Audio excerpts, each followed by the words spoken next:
Nagsimula ang eksena sa teacher's room. Pinapakita ang dalawang instructor na may seryosong itsura. Saad ni Instructor Kim, natalo ng isang bagong estudyante ang 120 na halimaw na pinalabas niya. Sa una ay kampante ito na wala sa mga estudyante ang may kakayahan patayin ang mga halimaw. Nais lamang nito subukan ang kakayahan ni Jo Hyuk, subalit sa hindi inaasahan ay mauubos niya ng ganon-ganon na lamang ang mga halimaw.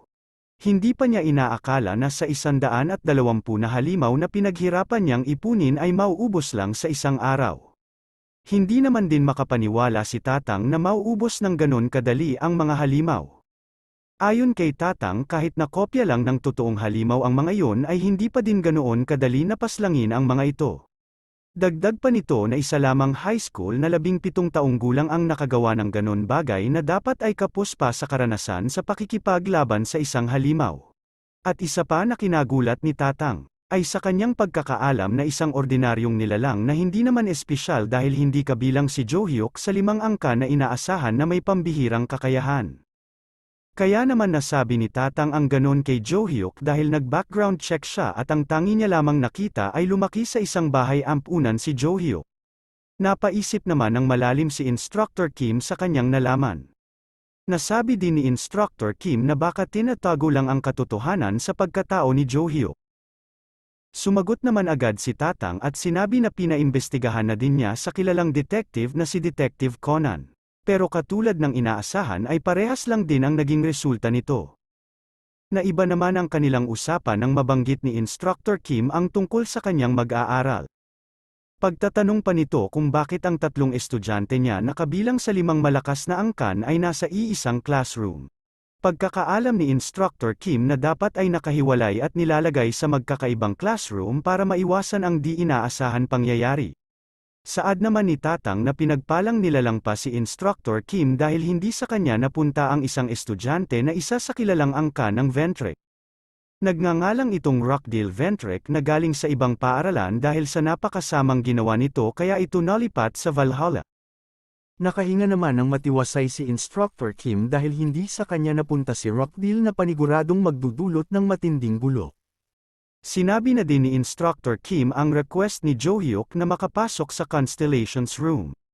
Sagot naman ni Tatang na paniguradong papayagan siyang makapasok sa unang palapag subalit sa mga susunod na palapag ay baka hindi pa ito mapagbigyan.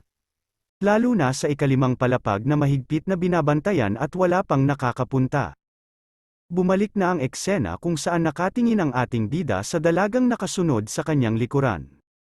Nakatitig lang at hindi kumikibo si Aaron.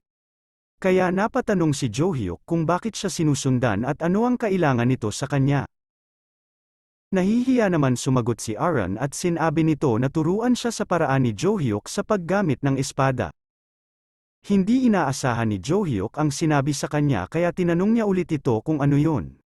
Agad naman sinabi ni Aaron na turuan siya sa paraan nito sa paggamit ng espada. Dagdag pa ng dalaga. Nakita niya ang kakaibang paraan ni Jo Hyuk sa paggamit ng espada kaya nais niya itong matutunan. Wala naman paki si Jo Hyuk sa sinasabi sa kanya ni Aaron at mabilis niya itong tinugunan ng ayoko. Nagpaawa naman ang itsura ang dalaga at sinabi ulit nito na turuan siya. Nainis naman si Jo Hyuk at nasambit nito na may tulok ka ba? Sinabi ko ng ayoko. Dagdag pa ni Jo Hyuk na sa iba na lamang ito magpaturo dahil wala siyang balak mag-aksaya ng oras na turuan siya.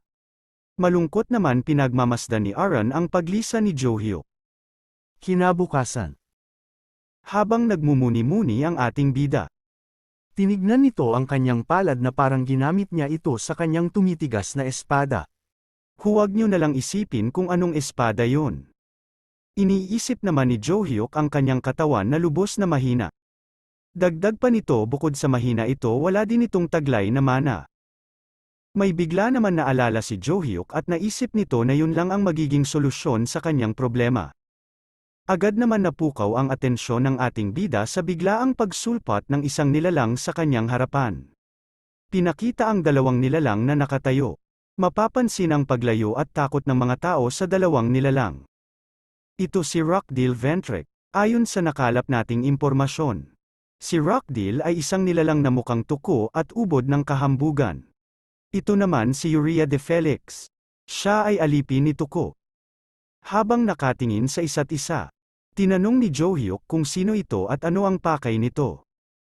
Sa isip ni Rockdale, katulad ng kanyang inaasahan sa isang hampas lupa, wala itong kaalam-alam na isang Ventrek ang kanyang kaharap. Kaya nagpakilala si Rockdale kasabay ang pagyayabang nito sa kanyang angkan na Ventrek. Nasabi din nito kay Jo-hyuk na kung gusto nito mapabilang sa kilalang angkan ay kailangan lamang nito magpaalipin at sundin ang kahit anumang iutos niya. Pinaliwanag din ni Rockdale na di lang kayamanan ang pwedeng mapasa kanya pati na din ang kapangyarihan. Pinapakita din ang main at branch family. Ito ang pinagkaiba ng pamilyang Ventrek, meron silang maayos na pamamahagi ng kayamanan at kapangyarihan. Pinapakita din na meron silang S-rank na Guardian Constellation na nagbibigay proteksyon at banal na sandata sa kanilang pamilya. Bukod pa dito, mismong Guardian Constellation ang pumipili ng mapapabilang sa kanilang angkan. Dahil sa malawak na impluwensya at lakas meron ang pamilyang Ventrek. Obra ang kay-abangan ni Rockdale dahil iniisip nito na walang magbabalak kalabanin ang pamilyang Ventrek kaya ginagawa nito ang kahit anong kahayupan at katarantaduhan na naiisip niyang gawin. Dahil napanood ni Rockdale kung paano makipaglaban si Jo-hyuk kaya di na siya nagdalawang isip pa na gawin itong alipin. Pinangakuan din ni Rockdale na sa oras na mapabilang ito sa sangay ng kanilang pamilya direkta niya itong dadalhin sa kanilang Guardian Constellation. Iniisip na din ni Rockdale na papayag si Jo-hyuk sa kanyang alok dahil lahat ng nakakaharap nila ay wala nang nagagawa kundi pumayag. Pero ang hindi alam ni Rockdale ang kanyang kaharap ay mas siraulo pa sa baliw. Simple at walang kalatoy-latoy na sinabi ni Jo-hyuk na wala siyang paki at hindi siya interesadong makipag-usap sa katulad niya na hindi nabigyan ng tamang aruga. Nagulantang at halos mawala ng malay si Rockdale at Uriah sa sinabi ni Jo-hyuk. Iniisip ni Rockdale na nasobrahan ang pagiging mangmang ni Jo-hyuk habang si Uriah natatakot dahil naalala niya ang masamang nangyayari sa mga hindi sumusunod sa Ventrek. Sinabi pa ni Rockdale na huwag sayangin ang bihirang oportunidad na mapabilang sa kanilang pamilya. Dahil nga hindi interesado si Jo-hyuk kaya ang kanyang tugon ay kung wala nang importanteng sasabihin si Rockdale maari na itong umalis at humanap ng kausap na parehas niyang baliw. Nagpantig naman ang tenga ni Rockdale sa sinabi ni Jo-hyuk na isa lang siyang baliw at pawang kathang-isip lang ang kanyang mga sinasabi. Lalo pang nagalit si Rockdale sa pagtawag sa kanyang pangalan na nagmumula sa kanyang likuran.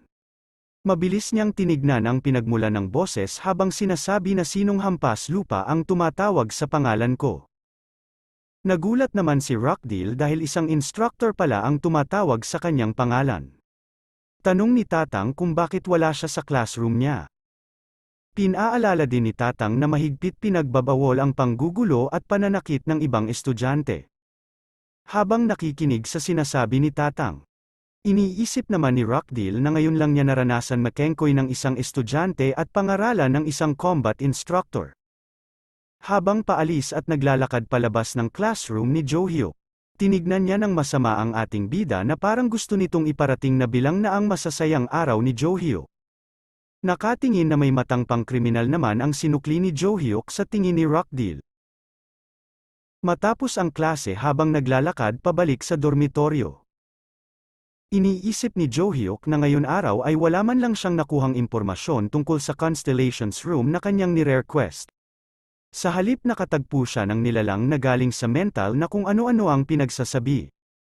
Agad naman siyang napalingon sa kanyang likuran. Kasabay na sinasabi na ikaw na naman. Sinabi ko na kahapon na hindi kita tuturuan. Pero si Aaron patuloy lang ang pakikiusap na turuan siya sa paraan nito sa paggamit ng espada. Nainis naman ng kaunti si Jo-hyuk dahil sa kakulitang tinataglay ng dalaga. Nalipat ang eksena sa pagpapakita ng malaking dormitoryo ng Valhalla. Kasunod ang isang silid na pang-sogo na may mag-agarang kagamitan. Bigla naman may sumapok sa nananahimik na mamahaling lampara. Iyon ay si Rockdale na hanggang ngayon ay hindi pa rin matanggap ang sinapit na pambabastos kay Jo-hyuk. Hindi niya inaasahan na sasapitin niya ang ganon bagay na ni minsan ay wala pang nakakagawa ng ganon sa kanya. Dahil sa kada tao na nakakaharap siya ang tangi lang nitong nagagawa ay matakot pero kay Jo-hyuk ay kakaiba ang kanyang naranasan. Nabaling naman ang atensyon niya kay Yuria dahil hindi ito sumasagot at sumasang-ayon sa sinasabi niya. Kaya naman dito niya naibuntong ang matinding galit na kanyang nadadama para kay Jo-hyuk. Agad niyang dinakat ang ulo ni Yuria. Takot naman ang dalaga dahil siya na naman ang sasaktan ni Rockdale. Habang dakot-dakot ang bungo ni Yuria, galit na inutusan ni Rockdale ang dalaga tungkol sa pagpapatawag sa isang nilalang na may pangalan Desera. Nasambit din ng binata na agad itong tawagan at papuntahin sa kanya dahil may ipagagawa ito para mabigyan ng maagang pamasko si Jo-hyuk. Pagkatapos niyang masabi ang kanyang pinag-uutos ay mabilisan naman niyang binato na parang isang gamit ang dalagita. Kasunod ang pagpapaalala at pananakot dito na mas matindi pa ang sasapitan ng dalaga kung hindi nito susundin ang kanyang mga inuutos. Takot naman sumagot si Yuria na susundin niya ang inuutos ng binata at hinding-hindi siya susuway sa anumang iutos nito sa kanya. Nalipat na ang eksena sa ating bida. Pinapakita ito na nasa malalim na meditasyon. Lumalabas naman ang kanyang aura, senyales na nasa matinding konsentrasyon si Jo-hyuk. Agad naman din natigilan sa pag-eensayo si Jo-hyuk at nagbigay sa kanya ng malalim na paghinga. Nahihirapan ang kanyang katawan na magpalabas ng mana. Dahil doon ay naisip ni Jo-hyuk na masyadong basura ang katawan niya ngayon. Kinabukasan habang naglalakad pa uwi ng dormitoryo, muli na naman siyang sinusundan ng dalaga. Patuloy lang itong sumusunod sa ating bida na parang snatcher sa Divisoria. Huminto sa paglalakad si Jo-hyuk kasabay din ng paghinto sa paglalakad ng dalaga. Tinanong ni Jo-hyuk kung hanggang saan ba nito balak sundan ang binata. Dagdag pa ni Jo-hyuk, nasa harapan na siya ng kanyang dormitoryo, baka naman hanggang doon ay sundan pa siya at baka naman may balak itong gahasain siya. Muli naman nakiusap si Aran na turuan ito sa estilo ni Jo-hyuk sa pagwasiwas ng espada. Dagdag pa ng dalaga na handa siyang magbayad ng salapi sa binata sa oras na siya ay turuan nito. Iniisip naman ng binata na maaari niyang ituro ang mga basic na kasanayan sa espada at pwede din niyang hindi ituro sa dalaga ang mga special technique nito sa paggamit ng espada. Sinabi din ni Jo-hyuk na tuturuan niya ang dalaga pag binayaran siya nito ng 100 million. Saad pa ng binata, balikan na lang siya ni Aran pag kaya na nitong magbayad ng 100 million. Nagulat naman si Aran hindi dahil sa 100 million kundi sa sinabi na tuturuan na siya ni Jo-hyuk. Dahil ang 100 million ay hindi mahalaga para sa dalaga dahil ang pinakamahalaga para sa kanya ay matutunan ang estilo na tinataglay ni Jo-hyuk sa paggamit sa espada. Hinihiram naman ni Aran ang 3210 na cellphone ni Jo-hyuk. Laking pagtataka ni Jo-hyuk at pagtatanong nito sa kanyang isipan kung ano ang gagawin nito sa kanyang cellphone. Kaya sa kanyang kuryosidad ay inabot niya sa dalaga ang kanyang cellphone na agaran din tinanggap ng dalaga. Dito sinasabi ni Aran na wala siyang sapat na halaga na dala ngayon kaya ipapadala na lang niya ang 100 million gamit ang GCash patungo sa cellphone ni Jo-hyuk, upang mapadali at maging swabe ang transaksyon sa perang hinihiling ng binata. Dagdag pa ng dalaga na makakatanggap ng abiso si Jo-hyuk sa oras na matanggap na ang kaukulang bayad. Hindi naman nagtagal ay dumating ang abiso sa cellphone ni Jo-hyuk. Laking gulat ng binata sa kanyang nakita na 100 million na nasa screen ng kanyang cellphone. Pinapaliwanag din dito na pindutin ang yes kung nais nitong tanggapin ang pera at no naman kung hindi nito nais kunin ang pera. Hindi naman tinanggap ng ating bida ang pera at nakangiting sinasabi nito na nagbibiro lang siya. Hindi naman inaasahan ni Aran ang sinabi ni Jo-hyuk. Nahihiya naman din itong binanggit kay Jo-hyuk na nilagay niya ang kanyang numero sa cellphone ng binata. Para sa oras na nais na nitong tanggapin ang pera at magdesisyon na turuan siya ay maaari na lang nitong i-text or tawagan siya. Sumapit na ang gabi. Pero patuloy lang ang isipan ni Jo-hyuk na isipin si Aran. Dahil hanggang ngayon ay hindi pa din niya mapagtanto na meron mga taong handang magbayad ng malaking halaga para lang sa pagtuturo dito sa paggamit ng espada. Dito din ay may biglang naalala si Jo-hyuk at nasabi nito sa kanyang sarili. Ito na siguro ang pinakatamang oras para puntahan ang lugar na yon. Nagmamadaling kumilos at nag-ayos upang maghanda sa kanyang balak puntahang lugar. Lumipas ang ilang minuto. Patuloy lang sa paglalakad ang ating bida. Pinapakita din na habang naglalakad ito ay parang may bagay itong hinahanap na malapit sa kanyang lugar. Sa isipan naman ng binata na sa kanyang pagkakaalala ay malapit na siya kung saan ang lugar na yun. Nakatayo sa isang lugar habang natatanaw ang isang gusali. Naramdaman ng ating bida na sobrang lapit na niya sa lugar na kanyang hinahanap. Hindi na niya pinatagal pa kaya agad siyang naghanda upang simulan i-trace ang lokasyon ng palatandaan na kanyang iniwan sa lugar na kanyang tinutukoy. Hindi na nga nagtagal at tuluyan na niya itong nahanap. Sinasabi naman niya sa kanyang sarili na nasa ilalim nito nakatago ang bagay na kanyang ninanais makuha. Kaya naman di na siya nagsayang pa ng oras at sinimulan na niya itong hukayin. Hindi pa man nagtatagal nang simulan niya ang paghuhukay. Unti-unti niyang nadarama na napapagod na siya. Iniisip naman ng ating bida na sobrang hina talaga ng kanyang katawan. Di tulad dati na sa isang iglap lang ay napakalalim na ng kanyang nahukay. Pero hindi naman naging hadlang sa kanya ang pagod na nadarama dahil sobrang mahalaga ang bagay na nais niyang makuha sa ilalim. Makalipas ang ilang oras simula sa kanyang paghuhukay mapapansin ang liwanag na nagpapahiwatig na umaga nang siya ay matapos sa paghuhukay. Pinapakita na tila may kinakapa siyang bagay. Hindi naman tumagal nang mahipo niya ang isang bagay na meron pasukan ng susi. Ito pala ay isang bodega sa ilalim ng lupa na taguan ng mga importanteng bagay sa nakaraan buhay niya. Siya lang din ang bukod tanging nakakaalam sa bodega kaya kahit na pumanaw na siya sa nakaraan buhay niya ay kampante siya na walang ibang taong nakatuklas sa kanyang bodega. Sinimulan na niyang gamitin ang kanyang aura para mabuo na niya ang susi para sa bodega. Nang ito ay kumorte na parang susi mabilis na niya itong tinusok at binuksan ang bodega. Natutuwa naman ang ating bida dahil naalis na ang lock sa bodega. Pinapakita na dito ang pagbubukas ng pintuan mula sa itaas. Naagad naman bumaba mula sa itaas si Jo-hyuk at bumungad sa kanya ang mga kayamanan na nadekwat niya sa nakaraan buhay niya. Sa sobrang dami ng kanyang kayamanan, napapaisip siya kung paano niya ito makukuha. Habang tumitingin sa paligid, nakita niya ang bagay na talagang sadya niya sa pagpunta ng bodega. Ito ay ang Mana Stone. Pagkahawak ni Jo-hyuk sa Mana Stone agad niyang naramdaman ang umaapaw na mana sa loob nito. Ito naman ang magiging solusyon ng ating bida sa kakulangan niya sa mana. Bukod sa aura ang mana ay sobrang importante lalo na sa paggamit ng magic. Nang matapos si Jo-hyuk sa bodega, agad naman itong nagtungo sa kanyang klase.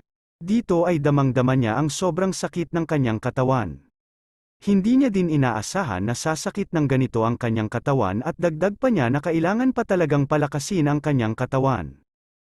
Nagulantang naman si Jo-hyuk sa biglaan pagsulpot na parang kabute ni Aaron. Muli ay nakikiusap ang dalaga na turuan na siya nito. Natanong naman ni Jo-hyuk na bakit siya ang napili nito na magturo sa kanya.